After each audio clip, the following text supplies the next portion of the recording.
Questioning से थोड़ा सा डिफरेंट होकर आज हम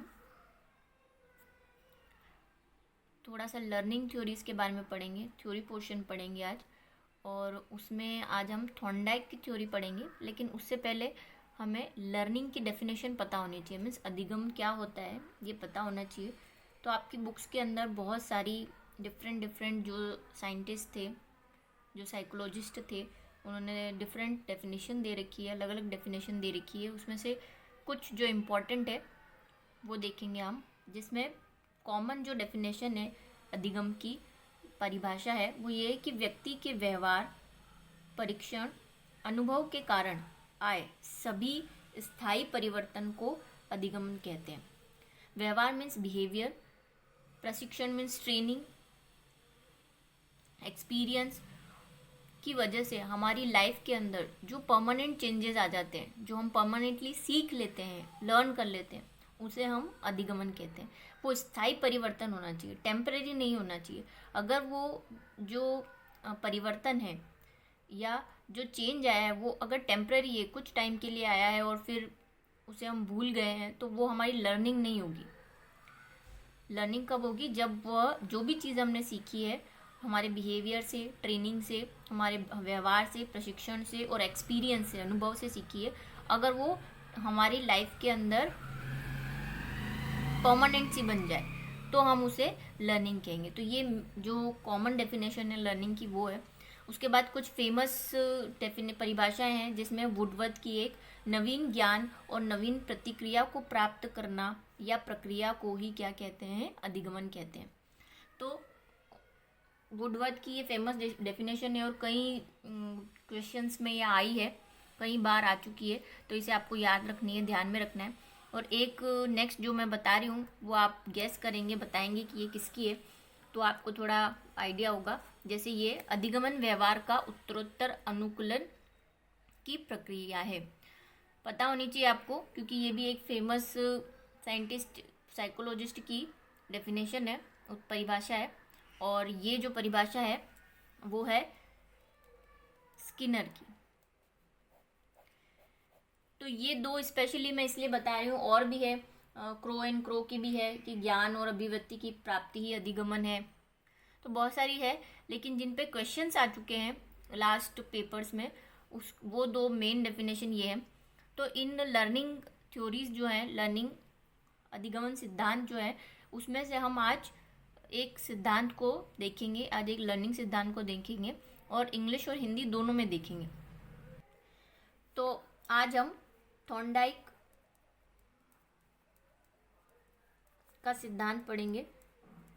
उससे पहले हमें पता होना चाहिए कि थॉर्नडाइक का जो पूरा नाम है वो एडवर्ड ली थॉर्नडाइक था। और ये मेनली जो थे वो अमेरिका से रिलेशन था इनका। कई बार इस पे भी क्वेश्चन आ जाता है कि थॉर्नडाइक कहाँ के निवासी थे या कहाँ के सिटीजन थे। तो वो अमेरिका के थे और उन्होंने काफ़ी जो अपने एक्सपेरिमेंट थे वो अमेरिका से ही किए हैं। इस पर भी एक क्वेश्चन आता है, अभी मैं आपको एक पहले भी बताया था और फिर से अभी उसको बताऊंगी, जहाँ पे उन साइंटिस्ट और उनके रिलेटिव या कहाँ के वो नेटिव थे, इस पर भी क्वेश्चन आ चुके हैं। तो इसके लिए मैं आपको अभी एक स्लाइड शेयर करूँगी, उसमें उनके बारे में सब कुछ दे रखा है। तो एडवर्ड ली थे और इनका जो बर्थ है वो भी अमेरिका में हुआ था, वहीं इन्होंने एक्सपेरिमेंट किए थे। और बुक जो थी इनकी साइकोलॉजी पे वो था लॉ ऑफ साइकोलॉजी, उस पे इन्होंने अपनी ये थ्योरी दी थी, जिसको लर्निंग, अधिगमन, लर्निंग और सिद्धांत कहा जाता है। तो इस इनके सिद्धांत को जो है वो कई नेम है, जिसमें मेन नेम जो है वो है संबंधवाद का सिद्धांत, जिसी को इंग्लिश में कहा गया है द लॉ ऑफ कनेक्शनिज्म। और भी इनके अलग अलग नेम्स है, जैसे एक नेम और है इनका प्रयास और त्रुटि का सिद्धांत।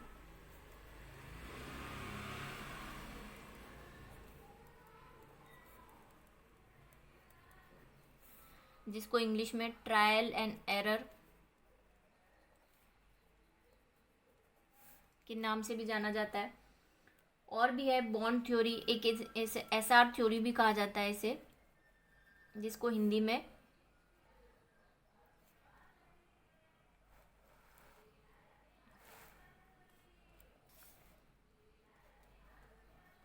उद्दीपक अनुक्रिया सिद्धांत भी कहते हैं। उद्दीपक प्रतिक्रिया अनुक्रिया सिद्धांत भी कहते हैं। तो बहुत सारे नेम हैं इनके, और इनके जो जितने भी सिद्धांत रहे हैं उनका दो साइंटिस्ट जो आप आगे भी पढ़ेंगे, स्किनर और गेस्टाल्ट, दोनों पर ही इनका बहुत इफेक्ट हुआ था। और इन्हीं के इस सिद्धांत, लर्निंग सिद्धांत को ही उन्होंने बेस रखकर अपने नए सिद्धांत दिए थे। जैसे स्किनर का भी आप आगे बढ़ेंगे तो क्रिया प्रसूति सिद्धांत है, और जो गेस्टाल्ट का है उनका भी फेमस जो सिद्धांत है अंतर्दृष्टि या इनसाइट थ्योरी जो उन्होंने दी थी, तो वो दोनों ही सिद्धांत इन पे ही बेस्ड है। तो इस कई बार ये क्वेश्चन भी आ जाता है कि स्किनर का सिद्धांत किस वैज्ञानिक या साइकोलॉजिस्ट के सिद्धांत पर आधारित था, तो पूछा जाता है दोनों के लिए, तो वो थॉर्नडाइक होगा। तो इस तरह के क्वेश्चंस आ सकते हैं। अब मैं आपको वो चीज़ शेयर करूँगी जहाँ पे थॉर्नडाइक और दूसरे जितने भी थ्योरीज़ हैं, लर्निंग थ्योरीज, उनके अलग अलग नेम है। मैंने आपको पहले भी कहा था कि आपको ये नेम जो है वो लर्न करके रखने हैं, क्योंकि डिफरेंट नेम से भी क्या कई बार क्वेश्चंस आ जाते हैं। ये देखिए, ये रहा वो स्क्रीनशॉट जो पहले भी मैंने आपसे शेयर किया है, और यहाँ पे साइंटिस्ट के नेम जिन जिन ने थ्योरीज दिए और उनकी थ्योरीज के क्या नेम थे, सिद्धांतों के क्या नेम थे, वो अलग अलग दे रखे हैं। क्योंकि कई बार क्वेश्चंस जो है वो मेन जैसे प्रयास और त्रुटि से नहीं पूछ के वो पूछ लेता है उद्दीपक और प्रतिक्रिया सिद्धांत किसने दिया था। तो आपको इनके अदर नेम्स भी ना याद होने चाहिए जो मेन है। और यहाँ पे ये भी लिखा हुआ है जिससे भी क्वेश्चंस आते हैं कि कौन से साइकोलॉजिस्ट या मनोवैज्ञानिक किस कंट्री से, देश से जुड़े हुए हैं, कहाँ उन्होंने वर्क किया था, तो उससे रिलेटेड भी है। पहले भी मैंने ये शेयर किया था जब क्वेश्चंस करवाए थे, और आज फिर मैं इसे शेयर कर रही हूँ। तो मेन जो है आज हम जो सिद्धांत पढ़ेंगे वो पढ़ेंगे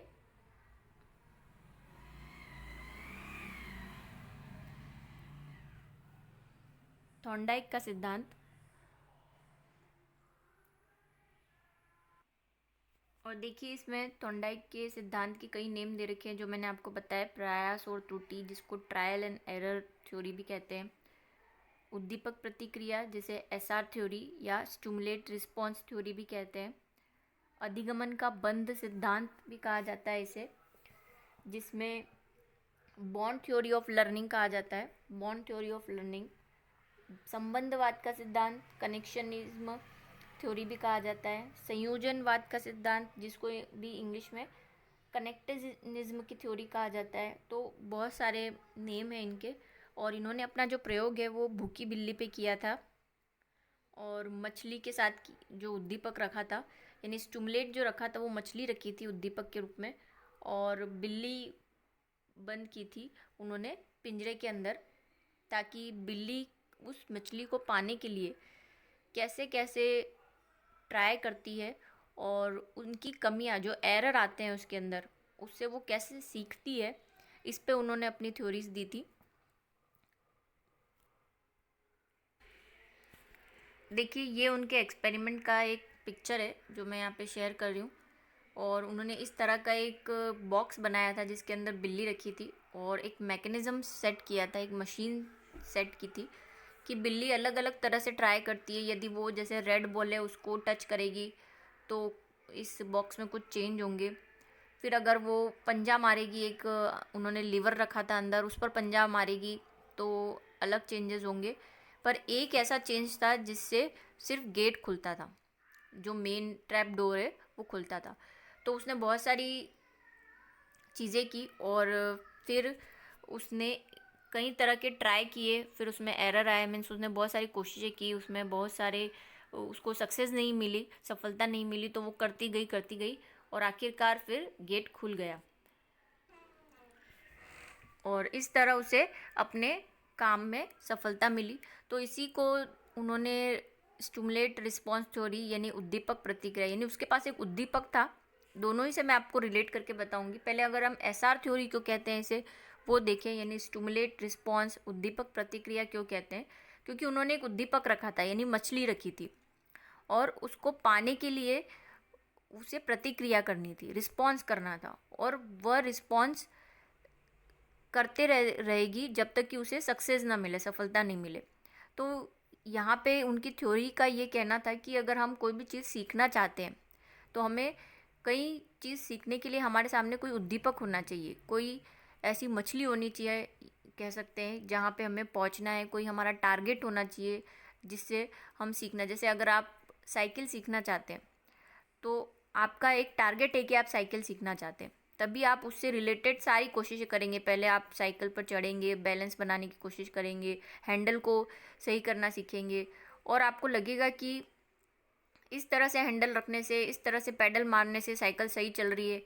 तो आपको एक रिस्पॉन्स मिलेगा कि आपने इस तरह से हैंडल रखा तो आपको रिस्पॉन्स, पॉजिटिव रिस्पॉन्स मिला और फिर आपने क्या किया, उसको उस तरीके की हैंडल रखने की कोशिश की और फिर आप उससे सीख गए। तो यहाँ पे देखिए पहले उसने इस तरह से हाथ निकाला, फर्स्ट पिक्चर आप देखेंगे तो, फिर सेकंड में उसने लीवर भी खींचा, थर्ड में उसने कई तरह से कोशिश की, अंदर से लीवर खींचा और आखिरकार वो गेट खुल गया। तो उसे ये चीज़ सीखने को मिल गई कि किस तरह ये बॉक्स खुलता है और वो मछली तक पहुंच जाती है। तो ये थ्योरी दी थी उन्होंने और इस थ्योरी से रिलेटेड हम थोड़ा सा और देखेंगे क्योंकि इस थ्योरी के कई पार्ट्स भी थे, कई भाग है जिसे हम देखेंगे। ये वो फोटोग्राफ है जिसमें इंग्लिश मीडियम के लिए भी थोड़ा सा हेल्प हो जाएगी क्योंकि हिंदी मीडियम की बहुत सारी क्लासेस होती है लेकिन इंग्लिश मीडियम की क्लासेस कम है, तो मैं थोड़ा बाइलिंगुअल करने की कोशिश कर रही हूँ इसे। तो यहाँ पे देखिए जितने भी सिद्धांत थे उनके इंग्लिश नेम भी लिखे हुए हैं, जो निक नेम है उनके, जैसे उद्दीपक प्रतिक्रिया जो एसआर थ्योरी कहते हैं, रिस्पॉन्स स्टिमुलेटिंग थ्योरी, संबंधवाद को कनेक्टिनिज्म थ्योरी भी कहते हैं, अधिगमन का बंध सिद्धांत जो नाम है हिंदी में इसका, उसे बॉन्ड थ्योरी ऑफ लर्निंग, और लास्ट है संयोजनवाद जिसे कनेक्टिनिज्म थ्योरी कहा जाता है। तो 1913 में उन्होंने जो अपनी एक बुक लिखी थी उसमें उन्होंने इस थ्योरी के अलग अलग नेम दिए थे जो इंग्लिश हिंदी दोनों में मैंने आपको बता दिए। अब हम थ्योरी स्टार्ट करते हैं। थाइडेन ने अपनी थ्योरी में ये कहा था कि हम अपने आसपास से कोई भी चीज़ तब सीखते हैं जब हम उसको एक उद्दीपक सेट करते हैं, कोई हमारे माइंड सेट होता है कि हमें ये चीज़ सीखनी है, तो हम उससे रिलेटेड जितनी भी चीज़ें होती है वो करते हैं और उसमें कई बार हमें सफलता मिलती है, कई बार नहीं मिलती है, तो फिर हम कोई दूसरा रास्ता अपनाते हैं। इस तरह से ट्राई करते हैं, एरर निकलता है, उसमें कमियां निकलती है, फिर हम दूसरा ट्राई करते हैं, तो फिर एक ना एक बार ये ट्राई करने से हम उस चीज़ को सीख जाते हैं। तो ये उनका मेन मोटो था इस थ्योरी को देने का, और फिर हम उसे हमारी हैबिट बना लेते हैं, आदत बना देते हैं, तो लर्निंग कर लेते हैं हम, स्थायी, टेम्परेरी नहीं होके वो हमारा स्थायी सीखना हो जाता है। थाइडेन ने अपनी थ्योरी जो सिद्धांत था लर्निंग का, अधिगम का सिद्धांत, उसको दो भागों में विभक्त किया था, दो पार्ट्स किए थे, जिसमें पहले वाले पार्ट में उन्होंने मुख्य नियम दिए थे जिन्हें मेन लॉज ऑफ लर्निंग या कई बुक्स में आपको प्राइमरी लॉज ऑफ लर्निंग भी कहा जाता है। प्राइमरी वर्ड ज़्यादा मिलेगा आपको, तो प्राइमरी लॉ ऑफ लर्निंग कहा जाता है। वो तीन थे जिसमें पहला है तत्परता का नियम जिसे लॉ ऑफ रीडिंग भी कहा जाता है, दूसरा है अभ्यास का नियम जिसे लॉ ऑफ एक्सरसाइज भी कहा जाता है, और तीसरा है प्रभाव का नियम जिसे लॉ ऑफ इफेक्ट भी कहते हैं। अगर हम इसमें प्राइमरी लॉज के फर्स्ट नियम की बात करें जिसे लॉ ऑफ रीडिंग या तत्परता का नियम, और इसे एक्शन टेंडेंसी भी कहा जाता है, एक्शन टेंडेंसी थोड़ा बेटर वर्ड है लर्न करने के हिसाब से। तो इस नियम के अकॉर्डिंगली हम देखेंगे फर्स्ट नियम जो अगर हम देखते हैं फर्स्ट वाला, तो तत्परता का मीन्स होता है मन में किसी चीज़ को करने की तीव्र इच्छा होना, जिसको हम साइकोलॉजी में ही मोटिवेशन भी कहते हैं, ड्राइव कहते हैं जिसे। तो कोई भी चीज़ अगर हम सीखना चाहते हैं और अगर हमारे मन में उसको सीखने के लिए पॉजिटिवनेस है कि हमें उसे सीखना ही सीखना है, तभी हम कोई चीज़ सीख पाते हैं। अगर बगैर मन के आपको कोई चीज़ सीखने को कहा जाए तो आप नहीं सीख पाओगे। आप किसी फॉर्मेलिटी करने के लिए किसी के कहने पर कोई चीज़ सीख भी लोगे, लेकिन वो आपने उतनी अच्छे से नहीं सीख पाओगे जितनी अच्छे से अगर आप मन से सीखना चाहते हैं तो सीख पाओगे। और उस चीज़ को आप थोड़े दिन बाद भूल भी जाओगे अगर आप मन से नहीं सीखोगे। जैसे आपको किसी ने प्रेशराइज कर दिया कि लो आप टाइपिंग सीखो, ये बहुत इंपॉर्टेंट है, लाइफ में बहुत काम आती है, आप सीख भी लोगे लेकिन आधे मन से सीखोगे क्योंकि आपको तत्परता नहीं है, आप चाहते नहीं हो उसे सीखना, तो आप आधा दूसरा सा ध्यान दोगे उस पर और फिर कुछ दिनों बाद आप उसके कीज़ भूल जाओगे, सब कुछ भूल जाओगे क्योंकि आपने स्थायी परिवर्तन नहीं होगा, वो टेम्पररी सा एक चेंज आएगा आप में। इसीलिए लर्निंग की डेफिनेशन में वो वर्ड यूज़ किया हुआ है परमानेंट चेंज, यानी स्थायी परिवर्तन। तो आपके मन में किसी भी काम को सीखने के लिए तत्परता होनी चाहिए, आपका मन रेडी होना चाहिए। अब मन और शरीर से भी फिजिकली मेंटली आप फिट होने चाहिए उस कार्य को करने या सीखने के लिए। अगर आप मेंटली तो उस कार्य को करना चाहते हैं लेकिन आप फिजिकली रेडी नहीं है, यानी आप लेज़ी हो रहे हैं, आपका कोई ऑर्गन, कोई आँखों में कोई प्रॉब्लम है, हैंड में कोई प्रॉब्लम है, तो जिसकी वजह से आप सीख नहीं पा रहे हैं, तो भी आपको प्रॉब्लम हो सकती है सीखने में। तो मेंटली और फिजिकली आपका रेडी होना चाहिए, तत्परता होनी चाहिए आपको उस कार्य को सीखने के लिए। और इसी को लॉ ऑफ रीडिंग या एक्शन टेंडेंसी भी कहते हैं कि आप में एक्शन करने की टेंडेंसी होनी चाहिए। टेंडेंसी का मीन्स कैपेसिटी होनी चाहिए आप में कि आप उसको जो कार्य है, जो वर्क है जिसको आप सीखना चाहते हैं उसे सीख सकें। और सेकंड है जिसे हम बोलते हैं अभ्यास का नियम या लॉ ऑफ एक्सरसाइज। नेम से ही क्लियर है, अभ्यास मीन्स प्रैक्टिस, एक्सरसाइज। तो कोई भी कार्य अगर आप सीखना चाहते हैं तो ऐसा नहीं कि आपको किसी ने गाइड कर दिया कि इस कार्य को ऐसे करना है और आप सीख गए, नहीं। आपको उस कार्य को निरंतर प्रैक्टिस करनी पड़ेगी, निरंतर आपको कंटिन्यूअसली एक्सपीरियंस करना पड़ेगा, कंटिन्यूअसली एक्सरसाइज करनी पड़ेगी, उसके ऊपर प्रैक्टिस करनी पड़ेगी, तब आप उस काम में, उस वर्क में परफेक्ट हो पाएंगे और उसे सीख पाएंगे। ठीक है, जैसे कि वही मैं फिर से वही एग्जांपल लूँगी कि आपको किसी ने गाइड कर दिया कि ये कंप्यूटर है, इसकी ये की है और इस पर ऐसे ऐसे टाइप करना है, आपने उस दिन सीख लिया। अब आप क्या करेंगे, आज आपको सिखा दिया कि ये ऐसे क्वेड्रीपैड सिस्टम होता है, ABCD अल्फ़ाबेट नहीं होते हैं, और आज आपने पूरा दिन उस पर लगा लिया, सारी कीज़ भी लर्न कर ली और आपने 6 मंथ तक कंप्यूटर को हाथ भी नहीं लगाया, तो क्या होगा, आप वो सारी चीज़ें जो आपने हैंड से आपने प्रैक्टिस करना सीखा था वो सब भूल जाएंगे। क्यों? क्योंकि आपने एक्सरसाइज नहीं की, आपने अभ्यास नहीं किया, आपने प्रैक्टिस नहीं की। तो प्रैक्टिस भी ज़रूरी है किसी काम को लर्न करने के लिए। तो सेकंड जो लॉ है वो अभ्यास का नियम है। थर्ड है प्रभाव का नियम या लॉ ऑफ इफेक्ट। अब इफेक्ट प्रभाव दोनों सेम से वर्ड है कि कोई भी काम अगर आप करते हैं और अगर आपको उसका अच्छा रिस्पॉन्स मिलता है, अगर आपको उस कार्य को करने से सेटिस्फेक्शन मिलता है, तो आप उस कार्य को, उस वर्क को, जो भी चीज़ आप सीख रहे हैं उसको और करना चाहेंगे। तो इंग्लिश में इस थ्योरी के लिए जो थॉर्नडाइक थे उन्होंने कहा था कि response which occur just prior of satisfying state of affair are more likely to be repeat. कि अगर आपको कोई भी काम या काम करने से पहले शुरुआत में, पीरियड में शुरुआत में आपको अगर सेटिस्फाइंग मिलता है, आपको सेटिस्फेक्शन मिलता है, तो आप उस काम को बार बार करेंगे, उसे करना चाहेंगे, रिपीट करना चाहेंगे। तो बार बार करेंगे तो ये उसका इफेक्ट है, पॉजिटिव इफेक्ट है। तो कोई भी काम अगर आप करना चाहते हैं और आपको पॉजिटिवनेस मिले, उससे आपको अच्छा फील हो उसको करने से, तो आप उस काम को ज़रूर करेंगे। क्योंकि आप, जैसे कि फर्स्ट वाले लॉ में ही कहा हुआ है कि मन अगर आपका चाहता है तो आपको उसमें पॉजिटिवनेस ज़रूर दिखेगी, लेकिन अगर आप किसी के कहने पे, किसी के दबाव में ये कर रहे हैं तो आपको पॉजिटिवनेस नहीं मिलेगी, बार बार आपको होगा अरे क्यों करना पड़ रहा है ये, इस तरह से, तो फिर आप नहीं सीख पाएंगे।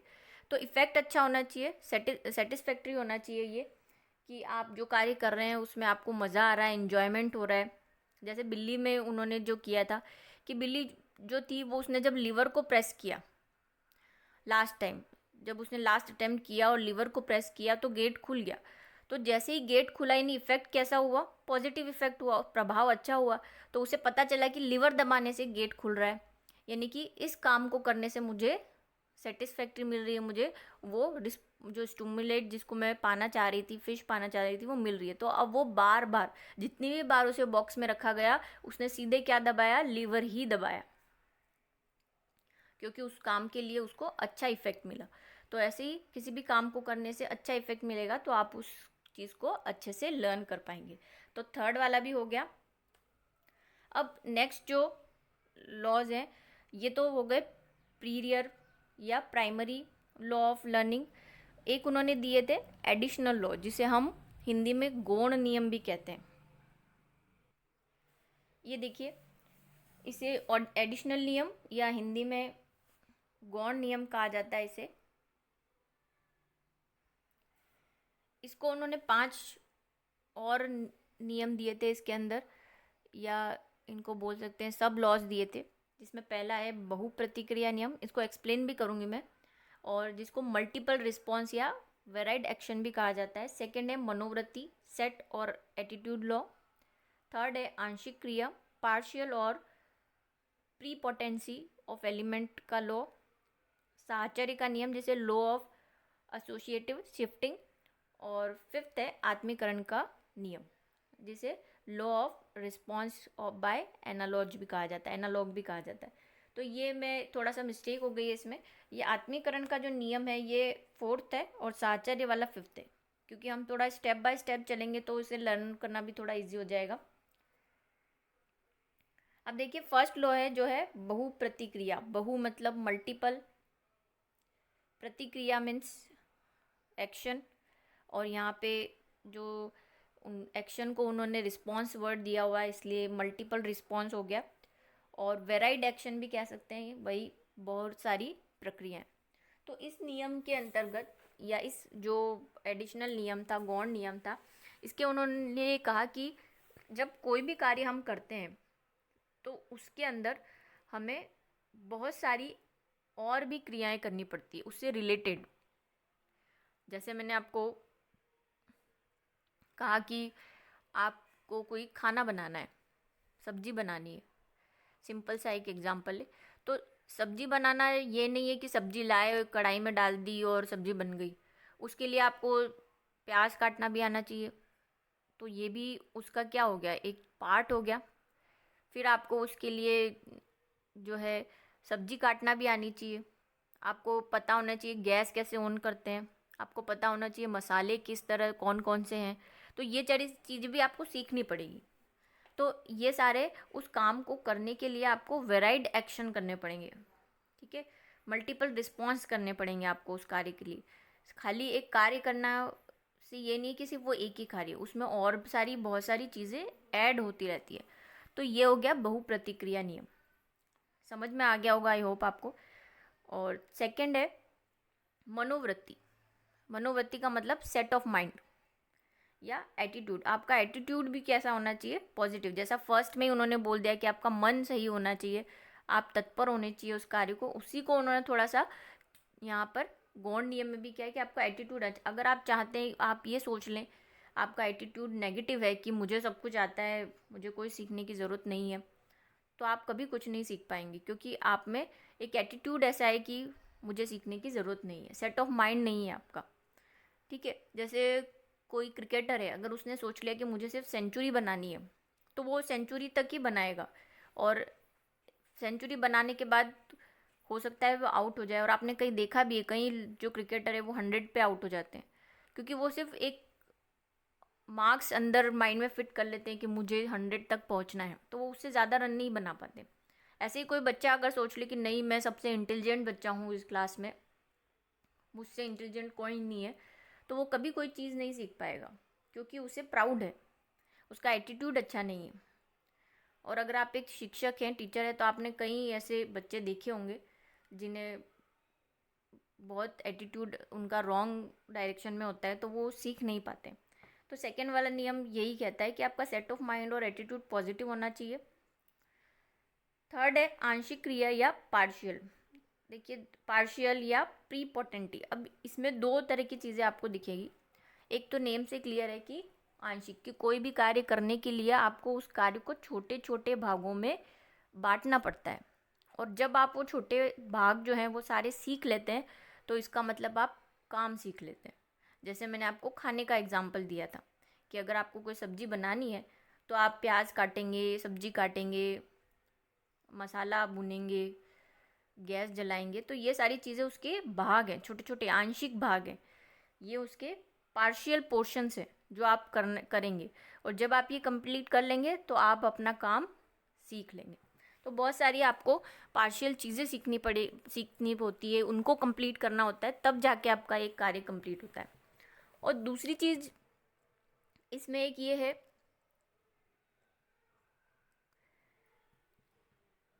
कि प्रीपोटेंसी ऑफ एलिमेंट भी होना चाहिए, जिसका मीनिंग ये है कि जैसे अगर आप कोई काम कर रहे हैं तो बहुत सारी चीज़ें आप उसके अंदर करेंगे, जैसा फर्स्ट वाले में बोला कि ये मल्टीपल चीज़ें आप करेंगे, लेकिन उनमें से आपको सेलेक्ट करना है कि आपके काम के लिए कौन सी चीज़ें असेंशियल है, ज़रूरी है, और कौन सी चीज़ें फालतू है जो आपको नहीं करनी है, या वेस्ट ऑफ टाइम है, या वेस्ट ऑफ एनर्जी है। तो ये आपको सेलेक्ट करना है, और ये किस पे डिपेंड करेगा, ये आपके माइंडसेट पे डिपेंड करेगा। आप सब कुछ देखेंगे और फिर आप सेलेक्ट करेंगे ये मुझे अडेप्ट करना है, यानी ये मुझे सीखना है, और ये चीज़ मुझे नहीं सीखनी है। फिर से मैं आपको उसी एग्जाम्पल पे लेके जाऊंगी कि जैसे आप काम सीख रहे हैं, कार चलाना सीख रहे हैं, तो आप जब कार चलाना सीखते हैं तो उसके अंदर बहुत सारी चीज़ें सिखाई जाती है कि पहले ब्रेक दबाने हैं, स्टेयरिंग को इस साइड लेना है, इस तरह से घुमाना है, हॉर्न किस तरह से बजाना है, इंडिकेटर कब देना है। तो ये तो सारे क्या हो गए, उसके पार्शियल पार्ट्स हो गए, यानी आंशिक काम हो गए सारे, कि कार चलाने के लिए इतने चीज़ों को हमें लर्न करना है। लेकिन बहुत सी और भी चीज़ें भी आप करेंगे, जैसे जो आप गलत करेंगे, जैसे आपने कभी ब्रेक दबाने, जो कार के अंदर दोनों पैरों का सपोर्ट चाहिए होता है, तो अगर आपको रेस देनी हो और आपने ब्रेक दबा दिया गलती से तो कार रुक जाएगी। तो आप, ये आपके लिए क्या हो गया, असेंशियल नहीं है, ज़रूरी नहीं है, गलत हो गया ये। तो आप उस चीज़ को भूल जाएंगे कि नहीं, जब मुझे रेस दबानी है तब मुझे रेस वाला पैर पे ही प्रेशर देना है। या मान लीजिए कि आपने बिना वजह आप हॉर्न बजा रहे हैं, तो ये ज़रूरी नहीं है, तो आपको ये भी ध्यान रखना है कि बिना वजह मुझे हॉर्न नहीं दबाना है, क्योंकि वो मेरे इस कार्य के लिए ज़रूरी नहीं है। तो आप जो भी काम करेंगे उसके साथ साथ जितने और अदर वर्क कर रहे हैं उसमें कौन से एसेंशियल है, यानी कौन से ज़रूरी है, और कौन से ज़रूरी नहीं है, ये आपको डिसाइड करना है खुद से। इससे आप क्या करेंगे, आप इंसाइटफुल लर्निंग करेंगे। इंसाइटफुल यानी कि आप क्या करेंगे, एनालिटिक लर्निंग कहलाती है इसे। या आप क्या करेंगे, इसका विश्लेषण करेंगे कि हाँ ये सारे काम मैंने इस दौरान किए, कार सीखने के दौरान, जिसमें से मुझे ये गलतियाँ नहीं करनी है और ये चीज़ें मुझे करनी है। जैसे बिल्ली ने किया था, उसने लीवर दबाया, फिर उसने वो डोर पे पंजा मारा, उसने पिंजरे पे पंजा मारा, तो धीरे धीरे उसने सीखा कि पिंजरे पे पंजा मारने से कुछ नहीं हो रहा है, तो मुझे ये काम नहीं करना है, ये मेरे लिए एसेंशियल नहीं है, ज़रूरी नहीं है। लेकिन लीवर पे पैर दबाना मेरे लिए ज़रूरी है, तो वो उसने सीख लिया, उस काम का हिस्सा है जिससे मुझे कुछ मिलेगा। तो ये हो गया, दोनों चीज़ें हैं यहाँ पे, पार्शियल और प्रीपोटेंसी। मीन्स आपको एक तो अपने काम को टुकड़ों में बांटना है, छोटे छोटे भागों में, और उन सब छोटे छोटे भागों को सीखना है। और जितने भी छोटे भाग है उसमें कुछ रॉन्ग भी है, कुछ राइट भी है, तो आपको राइट वाली चीज़ों को अडॉप्ट करना है, राइट वाली सही वाली चीज़ों को सीखना है। आई होप आपको समझ आ गया होगा। तो पहला हो गया, दूसरा हो गया, तीसरा भी हमने देख लिया। अब चौथे पे आते हैं। जैसे मैंने आपको बोला था ये थोड़ा सा रॉन्ग हो गया है, ये फिफ्थ है और ये फोर्थ है। तो फोर्थ वाला हम देखेंगे, आत्मीकरण का नियम, जैसे इंग्लिश में कहा है law of response by analogy. अब ये लॉ ये कहता है कि जो भी आप काम आप सीखते हैं और आप सीख गए हैं उस काम को, और फिर आप कुछ नई सिचुएशन में जाते हैं, कुछ नई परिस्थितियों में जाते हैं, और वहाँ पे आपको देख के लगता है कि ये वाला जो सिचुएशन है या ये वाला जो काम मैं सीख रही हूँ उसमें पहले वाले काम से कुछ चीज़ें कॉमन है, तो आप उनको क्या कर लेते हैं, अपने अंदर लर्न कर लेते हैं, सेट कर लेते हैं, याद कर लेते हैं। तो इसे ही बोलते हैं आत्मीकरण। आत्मीकरण का मतलब होता है अपने अंदर उतार लेना उस काम को, अच्छी तरह से सीख लेना उस काम को, ताकि हम दोबारा उसे सीखने की ज़रूरत नहीं पड़े, अच्छी तरह से उसे समाहित कर लेना। ठीक है, इसी को बोलते हैं law of response of analogy, कि जो भी मैंने काम अब सीखा है उसे प्रैक्टिस की, माइंड सेट किया, उस पर बहुत प्रैक्टिस की, एक्सरसाइज की, और अब मैंने उस काम को अच्छी तरह से सीख लिया है और उसे स्थायी रूप से परमानेंटली मैंने अपने अंदर समाहित कर लिया है। तो इसे ही कहा जाता है आत्मीयकरण का नियम। ठीक है, कि आप फिर जब आप सीख लेंगे तो अब बार बार आपको वो काम सिखाने की ज़रूरत नहीं पड़ेगी। जैसे आपको एक बार प्याज काटना सिखा दिया, सब्जी काटना सिखा दी, तो बार बार आपको फिर से क्या नहीं करना पड़ेगा।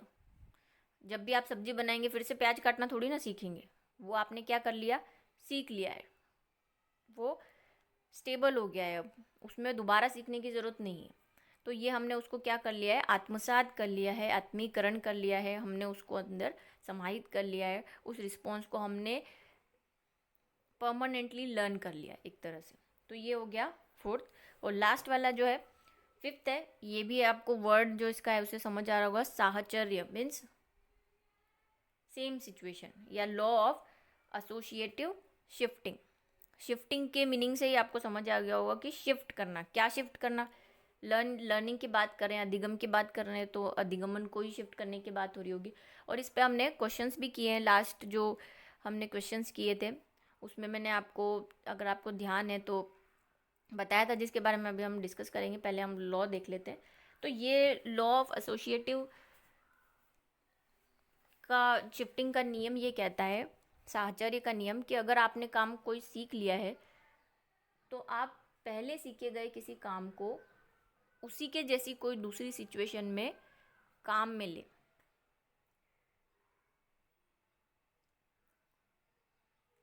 जैसे पहले सीखा हुआ काम के कुछ पोर्शन ऐसे हैं जो हमारे लिए कॉमन से, सेम से हैं। जैसे अब मैं फिर से आपको वहीं ले जाऊंगी। जैसे हमने साइकिल चलाना सीखा, एक बार हमने साइकिल चलाना सीख लिया, ठीक है, फिर हम क्या करते हैं, स्कूटी चलाना सीखेंगे। तो साइकिल चलाने, और ये आपके लाइफ से रिलेटेड भी है तो आप इसे रिलेट कर पाएंगे कि हम जब साइकिल चलाते हैं फिर स्कूटी चलाते हैं तो हमें स्कूटी चला सीखने में ज़्यादा टाइम नहीं लगता। क्यों नहीं लगता?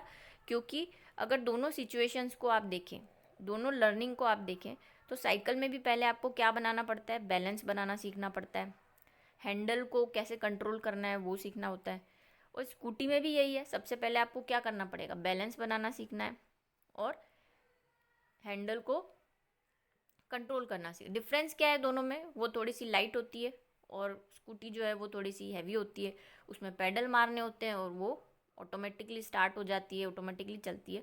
तो ये दो काम आपने पहले सीखे थे, बैलेंस वाला और हैंडल को कंट्रोल करने वाला, ये आपको क्या करेंगे, ये दो काम आपको स्कूटी सीखने वाली सिचुएशन में हेल्प करेंगे। तो इसी को बोलते हैं पहले ही सीखे हुए किसी काम को नई परिस्थितियों में या नई सीखने वाली प्रक्रियाओं में आपको क्या करना है, यूज़ करना है, उपयोग करना है, शिफ्ट करना है, कि ये सीखा था इसको हम उस काम में शिफ्ट कर सकते हैं। तो हमने शिफ्ट कर दिया, इसी को बोलते हैं साहचर्य का नियम। और इसी को मैंने आपको क्वेश्चंस करवाए थे, उसमें आपने देखा था स्थानांतरण वर्ड भी आया हुआ है कई जगह, इसके लिए स्थानांतरण साहचर्य को दिया हुआ है और उसी पे क्वेश्चंस भी थे, अभी आगे भी आएंगे। जिसको मैंने आपको बताया था, एक था नेगेटिव और एक था पॉजिटिव, एक में था सकारात्मक, एक में था नकारात्मक स्थानांतरण और एक शून्य स्थानांतरण भी था। ठीक है, फिर से मैं आपको डिस्क्राइब कर देती हूँ। सकारात्मक यानी कि पॉजिटिव वाला जो था, उसमें यह था कि अगर आपने कोई पहले काम सीखा है और दूसरा कोई काम, आप नया काम सीखने जा रहे हैं और पहले वाले काम की सीखी हुई चीज़ें आपको सेकेंड वाले काम में कुछ हेल्प कर रही है, तो वो कौन सा हो गया, पॉजिटिव हो गया। जैसे मैंने साइकिल और स्कूटी का एग्जाम्पल दिया।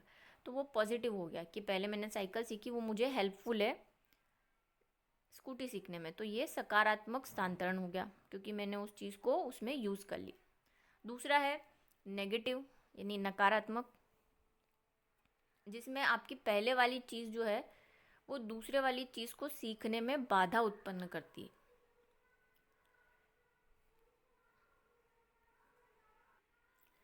सिंपल सा इसका एक एग्जाम्पल है, 2 एग्जाम्पल दूंगी आपको जिससे आपको समझ में आ जाए। जैसे आप कुछ आपने देखा होगा, कुछ राइट हैंड से वर्क करते हैं, राइटी होते हैं, कुछ लेफ्टी होते हैं जो लेफ्ट हैंड से वर्क करते हैं।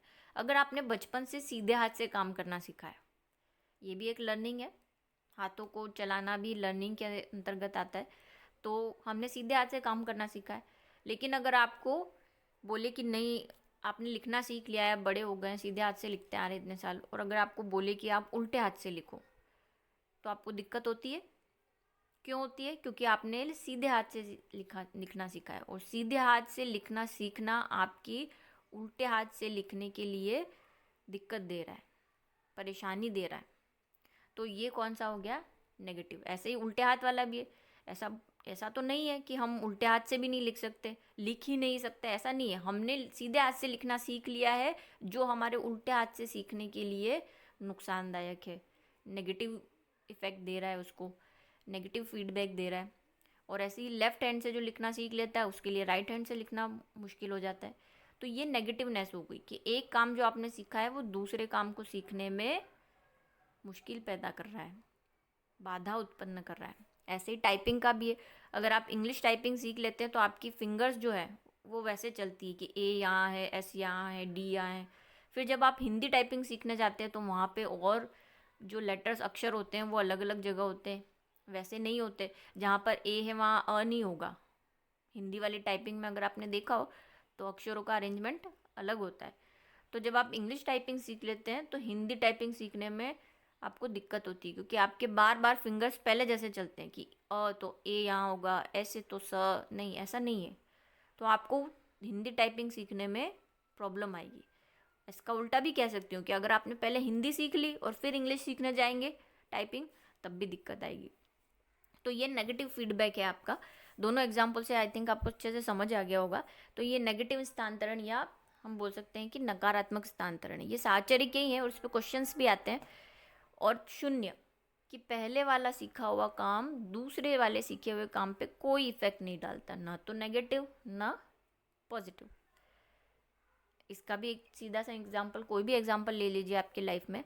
जैसे आपने साइकिल चलाना ही सीखा, साइकिल चलाना सीखा, और फिर आप कहाँ जा रहे हैं? कंप्यूटर सीखने जा रहे हैं। तो कौन, दोनों में कोई कनेक्शन है? नहीं है।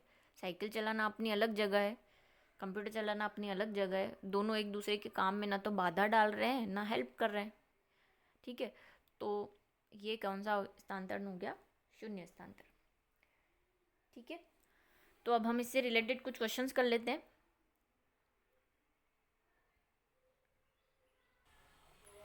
पहला है, जब पुराने अनुभवों द्वारा कुछ सीखा जाता है तो उसे कहते हैं कि पुराने एक्सपीरियंस से अगर हम कुछ सीख रहे हैं तो उसे क्या कहेंगे? प्रत्याक्षात्मक अधिगमन, साहचर्यात्मक अधिगमन, गामक अधिगमन और निर्देशात्मक अधिगमन। देखिए यहाँ पे थोड़ा सा हिंदी है, मैं इंग्लिश में ट्रांसलेट कर लेती हूँ थोड़ा सा। प्रत्यक्षात्मक मतलब विजिबली, कि हमने कोई देख के चीज़ सीखी है, ऐसा तो नहीं है। साहचर्य का मतलब जैसा मैंने आपको बताया था कि पुरानी कोई चीज़ सीखी है, हम अपने एक्सपीरियंस, हमें कुछ नया हुआ है और उससे हमने कोई चीज़ सीख ली है, यानी हमने उसको क्या किया है? एसोसिएट कर लिया है एक दूसरे से। तो आई थिंक जो इसका सही आंसर है वो ब है, साहचर्यात्मक अधिगमन। और गामक भी नहीं हो सकता। और इंस्ट्रक्टिव, निर्देशात्मक मतलब हो गया इंस्ट्रक्टिव, यानी इंस्ट्रक्शन देना। वहाँ तो ऐसा कुछ नहीं लिखा कि इंस्ट्रक्शन देने से, तो इसका सही आंसर है ब। नेक्स्ट है, सीखे हुए ज्ञान का अन्य समान परिस्थितियों में प्रयोग लाना कहलाता है। फिर से देखिए उसी क्वेश्चन को थोड़ा सा चेंज कर दिया है कि सीखे हुआ जो भी हमने चीज़ सीखी है उसको नई सिचुएशन के अंदर यूज़ करना क्या कहलाता है? हमने बोला था उसको क्या कहते हैं? आत्मीयकरण कहते हैं। तो यहाँ पे देखिए सही ऑप्शन जो हो जाएगा वो होगा अंतरण या आत्मीयकरण, जिसको इंग्लिश में बोला गया था रिस्पॉन्स ऑफ एनालॉजी। तो यहाँ पे सही आंसर जो है वो स है। नेक्स्ट पे चलेंगे। सीखने के लिए आवश्यक है मानसिक तत्परता, यानी मेंटली आपको सीखने के लिए तत्पर हो, आप इंटरेस्टेड हो, फिजिकली इंटरेस्टेड हो, और ब दोनों या इनमें से कोई नहीं। तो देखिए पहले ही मैंने आपको फर्स्ट लाइन में बोल दिया था, और थॉर्नडाइक के नियम का पहला जो प्राइमरी लॉ है वो यही है कि आप तत्पर होने चाहिए, और फिजिकली और मेंटली दोनों तरह से तत्पर होने चाहिए। तो इसका आंसर हो जाएगा स। नेक्स्ट है थॉर्नडाइक के अधिनियम के गौण नियम में निम्नलिखित है। दो तरह के नियम हमने पढ़े हैं। एक हमने पढ़ा है प्राइमरी, ठीक है, और दूसरा हमने पढ़ा है एडिशनल।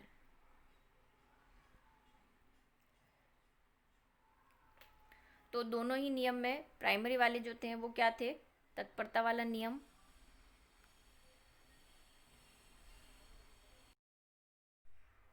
दूसरा है अभ्यास का नियम, ये जिसको लॉ ऑफ एक्सरसाइज, और तीसरा था लॉ ऑफ इफेक्ट यानी प्रभाव का नियम। तो ये तीनों नियम तो यहाँ नहीं है, तो वो तो हो गए प्राइमरी।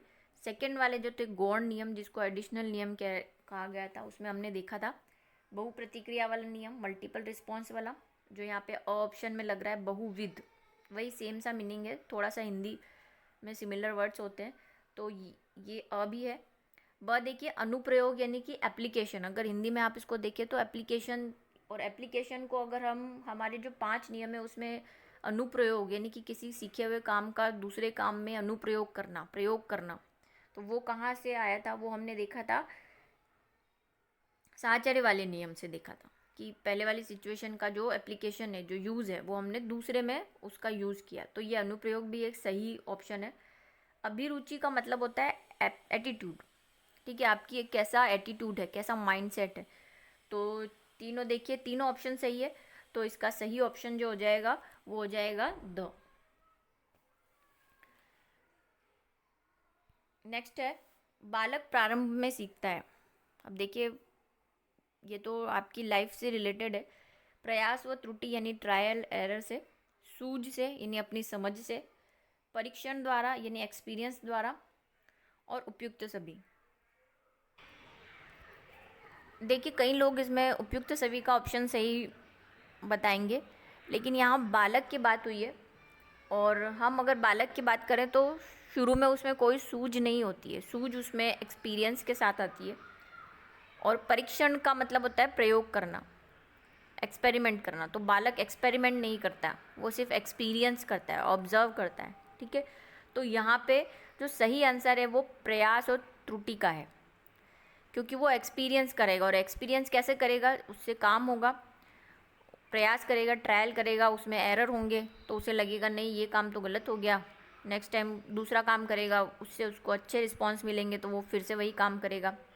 तो यहाँ पे सही ऑप्शन जो होगा वो अ होगा, परीक्षण नहीं होगा, एक्सपेरिमेंट नहीं कर सकता, परीक्षण नहीं कर सकता वो, ना ही वो उसमें सूझ होती है।